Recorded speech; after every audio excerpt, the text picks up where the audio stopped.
I'm Anna. I'm Ben. We're AutoSave. Welcome to our channel. Today we're watching Mushoku Tensei, Season 2, Episode 7. Last episode, we helped Zenoba acquire a slave in order to help his passion project. Yep.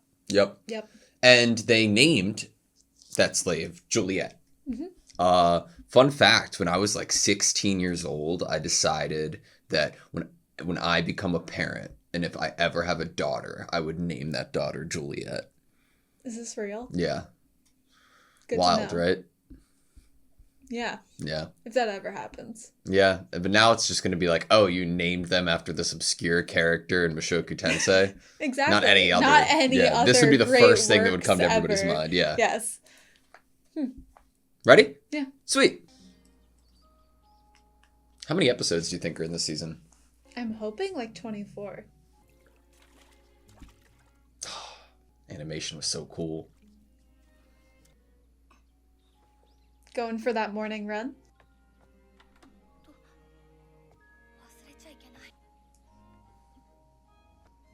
Huh.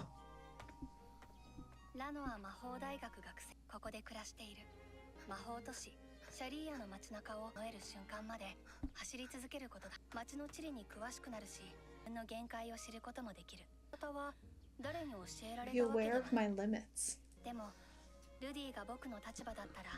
You just saw Rudy in the background.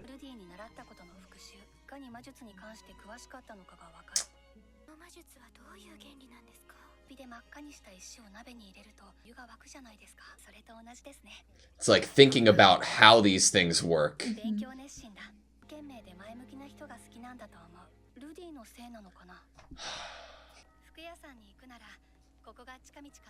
Oh, and it's good to get Ariel around. It lacks convenience, but it has charm. It's also a safety thing. Like Washington, D.C. To invasion.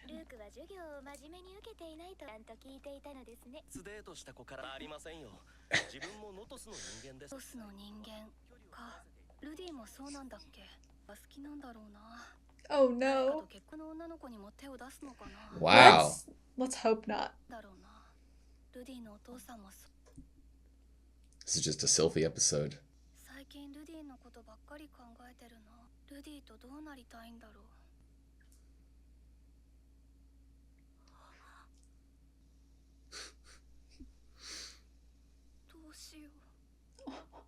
The blush in her ears, too. I know. It's so interesting that, like, Sylphie, through extension of Rudy, has kind of an advantage in this world. Like somebody thinking about it being transported from a previous life, you know? Mm-hmm. Like, just thinking, oh, what would Rudy do here? Like, that's a leg up. Be aware of your limits. Know your surroundings. Yeah. It helps with her job to protect Ariel. But also probably helps her progress more in magic. It also makes me think of everybody that Rudy's met so far in the series in their own individual adventures. What are they thinking? Are they thinking something like, what would Rudy do? WWRD. Wow, Juliet. Oh, wait. I don't think she did that. Oh.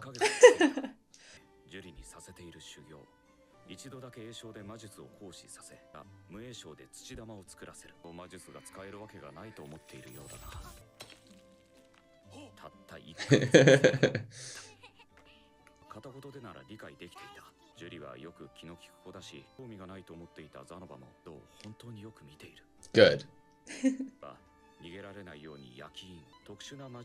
But he didn't do that? Oh.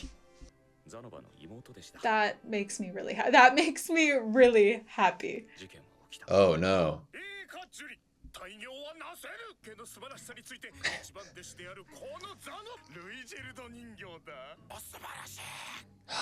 That's true. Oh no. That is... He would never have left that behind. In a sense. Did he break it with his super strength? Did he try to put back the beauty mark?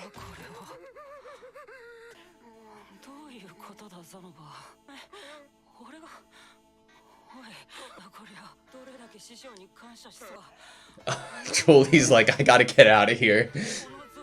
Good reading of the room there, because I would want to leave too. Oh, she's hiding behind. She's in the line of fire.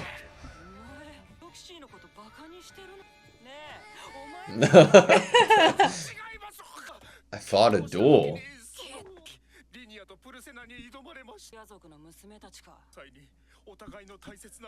You would wager it? It was precious to him. I'm surprised they beat him.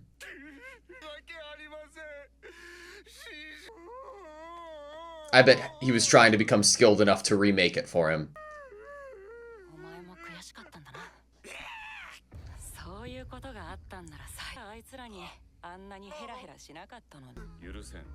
Oh shit.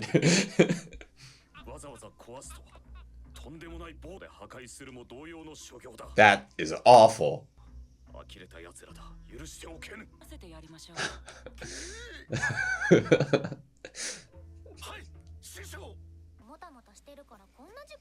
Oh god.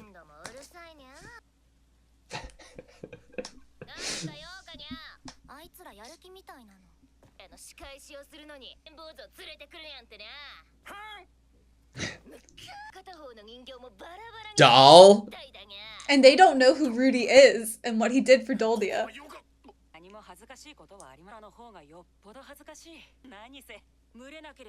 Oh!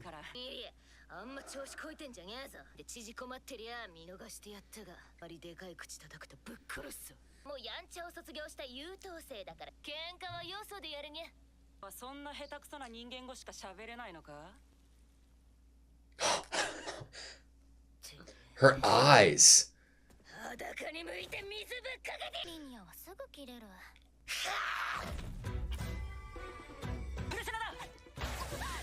Whew. Oh! Oh, shit.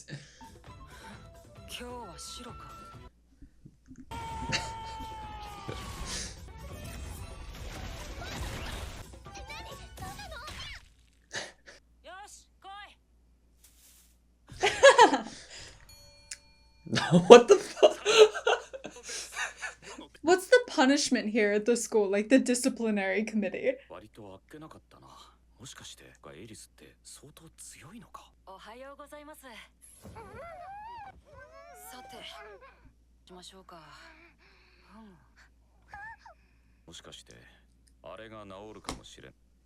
No!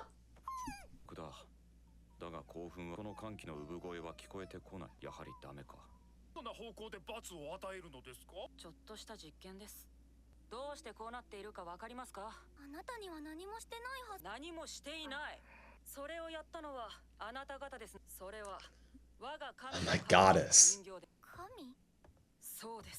No! You're gonna show people?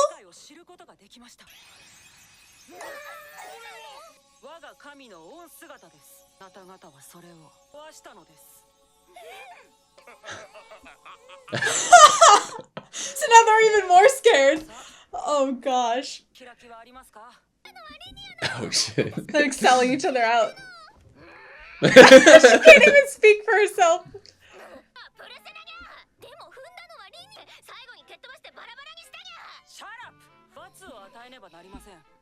Bye. My faith is still fairly new. It's a whole religion based off Roxy. No.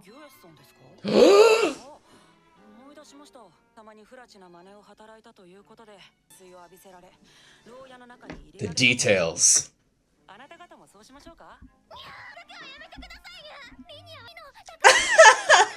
I'm surprised they weren't more surprised about, you know?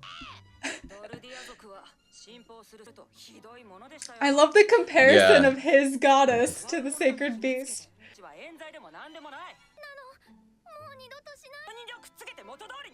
I don't know if that's possible.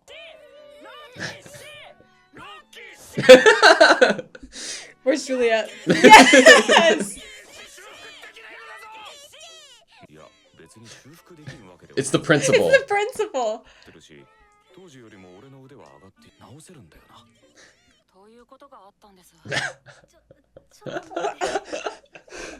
I hope he didn't include the feeling up part. It's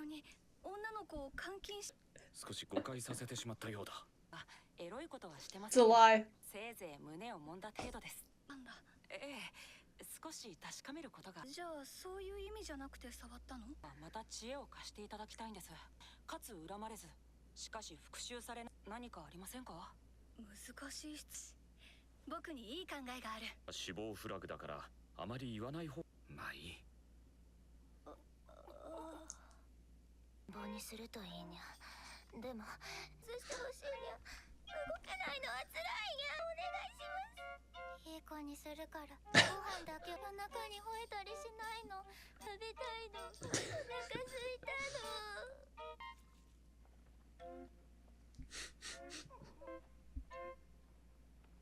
言うことを聞くと言っても子供ができるようなそういうのは Nothing that would make babies. 結婚して割るぐらいは許してあげるの。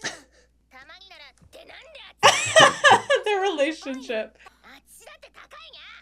ボス、そろそろ Boss. なんだボスって。肉を食べに戻りたいの。そうだから飲まず食わずだったからにゃ。 Jesus. 二人ともそこにお座り。先輩、あれやっちゃってください。考えというやつだ。ある部族がに使う塗料を使ったんだ。一生後になって残るやつ。覚えておくにゃ。何なの。ス君に逆らったらダマ術を発動させてその入れ墨を Jesus. 明日は一日その顔で過ごすこと。そしたら消してあげるよ。ボス。 That's a pretty good punishment.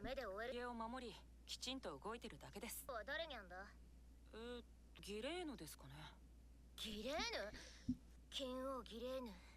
リニアがギュエスの娘ってことはリニアのおばさんになるんだな。なるほど。だねボス。ルーデウス君調子に乗っちゃって。 I liked the idea. それより特殊な映像。もし It's a bluff. 人がいたら彼女らあれ嘘だ。 Yes. Love it. It's a bluff. 魔法人用の安い塗料だよ。やっぱ消えるやつ。ねえ、ずっと気になってたんだけど、あれは何？ Nothing. ご神体が入っています。ミリス京都じゃないんだ。 Roxy-ite. には刺激が強すぎ。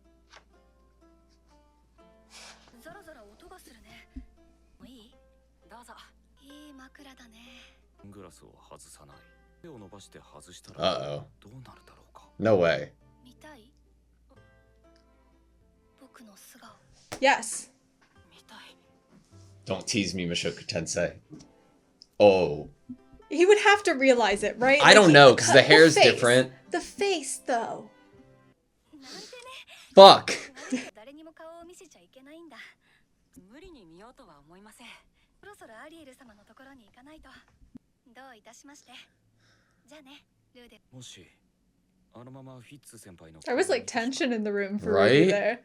なんだか取り返しのつかない。 There would have been no turning back. No turning back is such a load. Right? I don't think there's an after credit. I love this outro, man. Okay, that was Mushoku Tensei, Season 2, Episode 7. Interesting episode. Yes, definitely. A lot of things I wasn't necessarily expecting. Yeah. Certain scenes and bits were longer than I had expected them to be. Yeah. Specifically, punishing the Doldia girls. Yeah. I was actually surprised how long that was in the episode, and then we came back to it with Fitz. Yeah. So, like, I was a bit uncomfortable for some of the interactions there. Agreed.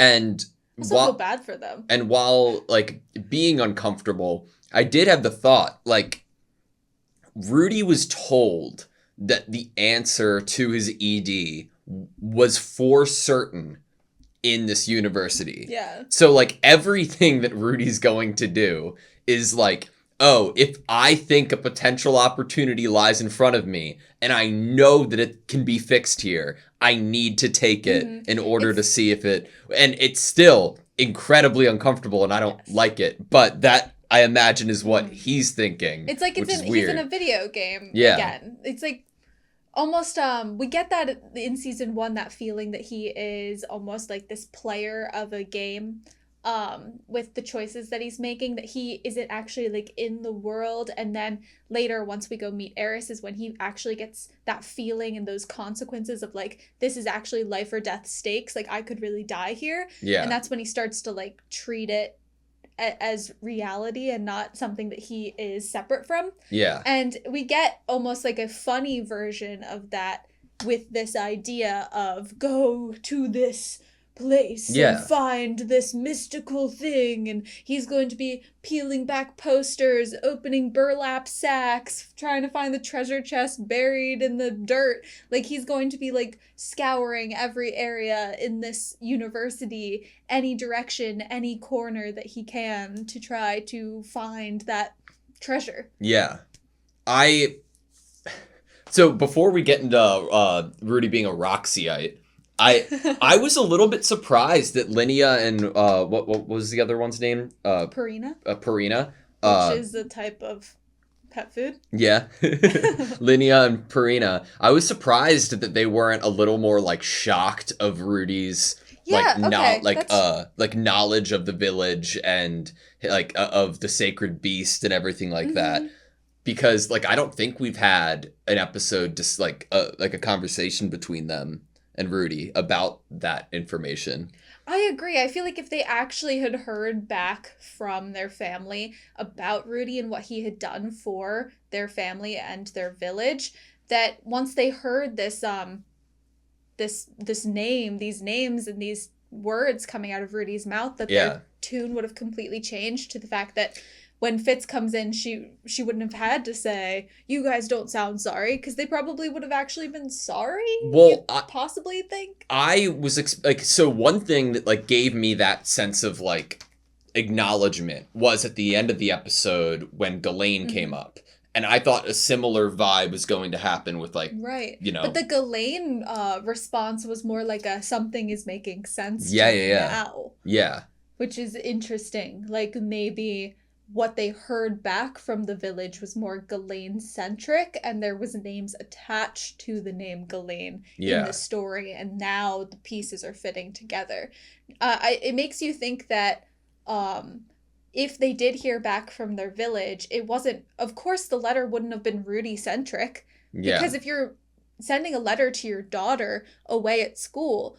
You're not going to be like, there was a random boy that came and touched the sacred beast today, and then we locked him up. You're going to be like, Ghislaine came to visit, and Ghislaine brought these two children, and the two children... Well, Ghislaine wasn't there, right? Yeah, well, they knew Ghislaine, but that, like, the story would be centric to two people came and told like us friends about of Ghislaine or students of Ghislaine came. And this is what Ghislaine's currently up to, or something like that. Or like students of Ghislaine came and like saved the village. Yes. Yeah. But it wouldn't be so like... caught up in what Rudy's antics were in Doldia and why Rudy got locked up in Doldia, the false imprisonment. Maybe it wouldn't have even been his name. Like, it would have been so much more concentrated on the idea that Ghislaine was brought up and mentioned, and that there was almost like this understanding and forgiveness there upon leaving. Yeah, I could see that. Plus, like, it's not like Rudy was the only one there, too, you know? Like, we had Eris, we had Ruby Jerd, we had their whole conversation like and training of Eris with, like, these kids. Not these kids, but, of course, in the village. And plus, Geese was there. He's, like, gotta be number one on everybody's mind. He's just that memorable. I liked that, we got the detail that this like place was built in like a sense of a maze to confuse people who would invade. It's vulnerable. Okay, so that actually, I wanted to talk about that because that was cool, but then it freaked me out a little bit to learn that this city, this place is vulnerable to invasion. Obviously, that's why they created all these shortcuts, made it like a maze. Cool. But Sylphie, I don't think it's just like a party trick for this one scene of getting Ariel to the boutique on a shortcut. It seems much more like the content of what Sylphie's saying that Sylphie is doing and learning, and then tying at the end of the episode with the fact that I'm doing this, wearing these shades for Ariel because Ariel has forbade me from taking them off and showing my face. We are starting the episode and ending the episode kind of with the things that Fitz is doing in order to protect Ariel and work at Ariel's side. Yeah.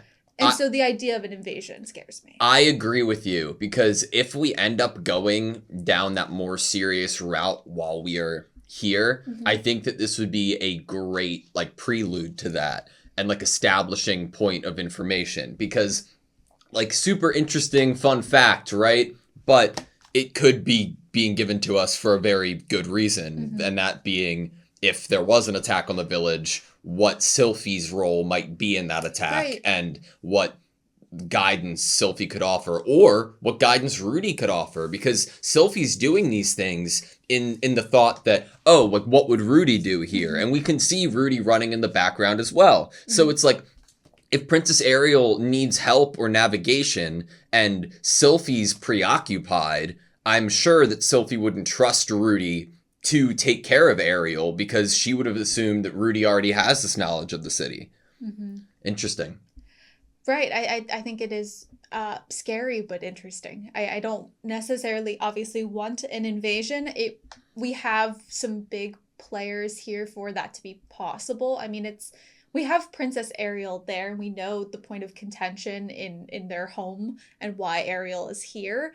And if we are getting this little idea of the vulnerability of invasion and just getting that word alone, and knowing there are a lot of powerful families' children being sent to this school,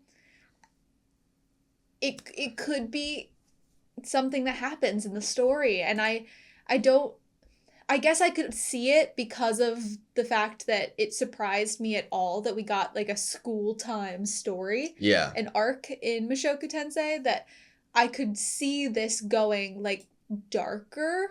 I could too. I don't know if it's going to, but that paired with like the maze information, the invasion information, and then that paired with like having two more people on our side after this episode, right? It kind of like in the back of my mind makes me feel like we're like building like an army or like a squad of like characters to know on a first name basis if and when something happens. We're in Fire Emblem Three Houses. Yeah. Yep. Yeah. Are the outfits similar? Somewhat. I guess a little bit. I really liked what they did with Julie this episode. Oh, just like was I wrong in the dialogue that Julie only knows like a couple human words? Was that in a past tense or still currently? I think that's this is the progress that she's made so far. Okay, because that makes it even funnier when she's reacting to people's words by like reading the emotion on Zenoba's face, and also then yelling Roxy at the same time as them later on in the episode. Let's see. It says she could understand a smattering of human words to begin with. Okay, so she's probably like a bit better, past than, from the beginning. But I love the idea of Zenoba just proclaiming his love and admiration and seriousness of like Rudy and like the works of his, and she has like very little idea of what he's even saying. I really did appreciate the whole she's my apprentice. Like we're not putting a spell on her. She isn't a slave. She's my apprentice. I really do appreciate getting that.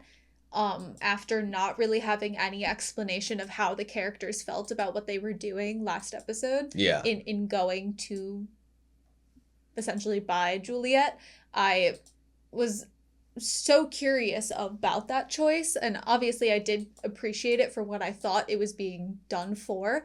But I do also appreciate that it was such almost like a quick little just fact in this episode of like, oh yeah, we don't agree with thinking of her as a slave. Yeah.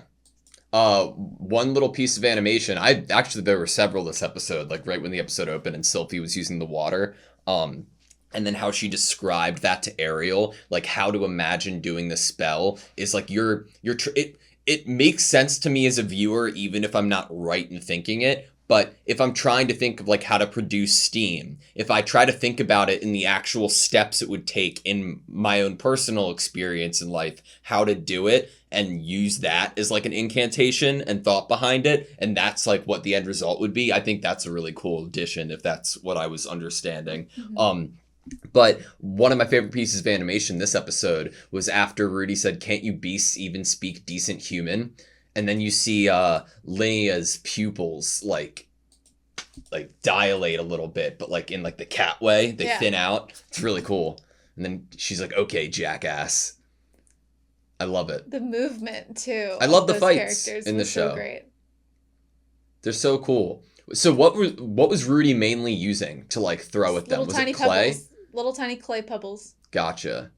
God, I love how we're seeing like his like physical abilities shine a bit too, because we're obviously like accustomed and used to his magic, and I love it. But seeing what Ghislaine has taught him and how he has remembered that and able to use it still is really great, especially versus somebody like Linnea. But then we get a line from him right after he's defeated them being like, oh, White today. I guess because I've had to fight both Paul and Eris, that Yeah. I'm like much stronger than I had, Which is thought. super interesting, right? Because that's an idea of like power scaling that we didn't really have solidified for us before. I mean, we presumed it, but Paul alone, like in his fight and interaction with Rudy in the latter half of season 1, I'm thinking like, how does Paul stand up to Soul? How does Paul stand up to fucking like Orsted? You know, I'm sure that he's not going to be a match for Orsted, but in the same vein, Paul's a great adventurer, you know?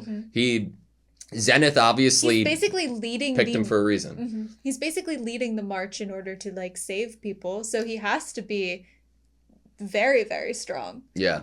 And I like that Rudy's appreciating that his ability to fight people that are close counter fighters, hand to hand swords, has all been like he's gotten points. Yeah. You know, in fighting people with fight styles like that by interacting with Paul, growing up with Paul, and with traveling with Eris. I would not want to get on his bad side, man. Rudy's? Yeah. No, I wouldn't either.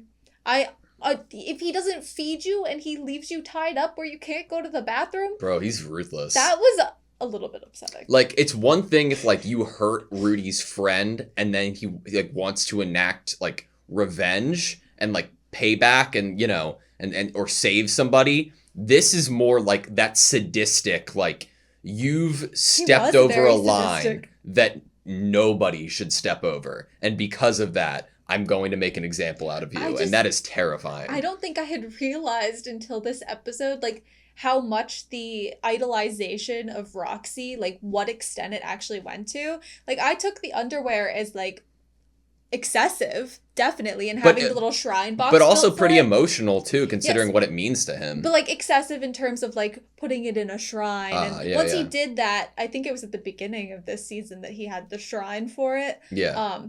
And I was like, okay, that's a little bit excessive, but it never planted in my head that he would be actually thinking of it in such a like deity sense. yes. Yeah. And more just like, I love Roxy, my master. This is a special relic, you know, and almost kind of in this comedic but definitely very sentimental to him. So it's passionate interesting. way. Like, if you think about, like, earlier this season when we first got that, like, comforting shot of, like, what these were to him still, when he was, like, at rock bottom, like, the attachment and feeling that he has to it, if you try to express that in other terminologies just based off of how, like, how important it is to you, I it seems like to Rudy, the only comparable thing, like, to his personal emotions aligned with this is something godlike or that intense. You're right. And it's probably the easiest for you to translate and communicate with other people about those feelings in a way that they would be able to understand how you feel and how strong that feeling is, and understand your dedication to it and the reason he is enacting punishment, why this is such a serious offense. And to use language like that is easier for other people to understand, even if they don't understand necessarily like they don't agree with your beliefs or they don't understand why you believe what you do. They can at least attach themselves to like the idea of having such a strong belief and a goddess and a deity that you pray to, and how disrespectful and offensive it would be if that was stomped on. Yeah. Honestly, though, like, it kind of, like, works in conveying that. And if Rudy's end goal is to, like, receive respect about this kind of thing, then if you're talking to the right person, they're going to be like, oh, well, that's your own belief. I don't want to trample over that. You know, that's your place. Like, it's important to you. Roxyite. Did they say, like, the actual, like, name, like, Roxyanity or, like, you know? No? I wonder what it is. I just, like, this definitely means that at some point in the future, we're going to get another Roxy POV episode, and she is going to come across somebody who is well aware of the religion. That would be wild. That'd be so funny, though. It would actually work with, like, finding the statue, like, the figurine. I loved seeing Rui Jerd's statue again. I miss him. Oh, it was a nice touch. That was definitely a nice touch. It was a good segue to finding out what happened to Roxy's. I want to bring up the choice to not show Fitz the underwear. Yeah. Rudy was so comfortable with showing it to these two Doldia girls, and obviously Juliet and Zenobo were in the room as well. And he was very open with being just completely unapologetically himself, showing this group of people what is in his shrine and what it means to him and what it is. And then when Fitz Sylphie goes to reach for it, he's like, no. And then he says that he doesn't think Fitz could handle it, something along those lines. But I feel like that isn't all. That doesn't feel like all. Is Rudy's real feeling there, oh, Fitz is a more shy guy, that'll probably make him feel uncomfortable? Is that really the only reason why he so quickly is like, no, don't look in there, just after he's shown up? I don't know. I don't know if it's that. I don't know if it's like a level of respect thing, because like in this episode we position Rudy at least in terms of power, like physically, over somebody like Linnea and Purina and maybe even Zenoba, since we learned that he lost to the two of them, and then Rudy seemed to easily wipe the floor. And if it's that case, he obviously has like a large amount of respect for like Fitz. A hierarchy feeling? Like he's willing to, if he's the boss in this situation, he's willing to air out his dirty laundry but it doesn't to the lower to him. But that doesn't even feel right, though. In high esteem. That doesn't feel right either, especially when the tension that was in that room, it almost like it totally had the feeling as if you were having like a girl in your room for the first time kind of thing, and they were looking through your stuff. Like that was the feeling. Like Rudy was kind of just like on the edge of the bed, you know, not super comfortable, but you know, and Fitz is like looking around. The shock would be watching more what he's doing. The shock would be more than Master Fitz could handle. Feel free to look at anything else. So it seems like it really does, because it's internal monologue, right? Come from a place of like consideration on him, and he was already like torturing these girls, so I'm sure he didn't really care much about the shock there. But I don't know. I think he was willing to tell Fitz that he groped one of their breasts. But also, it's like Rudy's not stupid. He has the acknowledgement, or like the sense of mind that he's like, this is a pair of underwear that I'm showing to people too. Like he had a great like way of translating it, with the sacred beast being somewhat, you could make an equivalence comparison to, as a Roxyite, this is his version of a sacred beast. But without that context, he might be just, I don't know, worried about how it would come off to Fitz. But I want to add another scene in there, just for the conversation. The Fitz dropping Ariel's underwear, possibly Ariel's underwear, maybe Sylphie's underwear, out the window, and then all of the girls... And was it on purpose that the underwear was dropped? Were we testing if Rudy was the same person? I think Sylphie knows who Rudy is. I don't... Definitely. And so I just want to bring that, like, obviously Rudy didn't know it was Sylphie, but they had an interaction after the underwear scene. So I feel like, not that would make it so Master Fitz wouldn't be uncomfortable with underwear. That would be such an interesting through line, though, because it's like, oh, Fitz comes to Rudy's defense in front of all these people to be like, no, Rudy wasn't a pervert who's stealing underwear and has underwear in his possession. Cut to Rudy opening a shrine with underwear in it. That'd be funny. Forbidden to show her face. Yes. Which I still don't know if that is completely true in the context of Rudy. I do wonder if Ariel, knowing that Sylphie has a past with Rudy, would make that forbidden for that specific person and that specific interaction. Because, okay, so if you came to me and you were suddenly like my servant, my helper, and you were like, hey, this person that I was like best friends with in the past is now gonna come here. Yeah. What if they, like, you'd automatically think in your head, they might recognize this person. Yeah. So it might be better to get, like, be on top of that. Like, yeah. Make sure that person is, like, willing to keep the secret with you. Instead of them, you know, a group of people suddenly be like, oh, you're Sylphie! You know, you'd rather get on top of that before it could possibly get out to everyone. That's true. Maybe do some bribing. Like, here's some money, don't tell anyone. Yeah. I feel like there would have been no turning back. That's an interesting line, too. But even, okay, it makes you feel like it's Sylphie's intention to keep, like, really, like, that Sylphie wants to keep it on. Yes, but I'm wondering, so do you think that 100% those glasses come off, Rudy recognizes Sylphie? Not 100%. I'm like 80%, maybe 70. Well, when we get this line, for some reason, I feel like there would have been no turning back. That would allude to the idea that Rudy would have recognized Sylphie. But that Rudy's the person saying, attractive. I feel like there would have been no turning back. Mm-hmm. So, like, him saying that, obviously he doesn't know it's Sylphie. Well, what he could be implying with that line is that with removing the glasses, there would be a level of breaking down walls and vulnerability that would have been there, that their relationship would almost move to a different level of closeness. Yeah. I agree with that. I like it. And it also, like, that paired with Rudy's previous feelings of Master Fitz and, like, his internal feelings of, like, the interactions that they've had together, it would feel like that next step. I don't know. I think I would want him to recognize that it was Sylphie without the glasses.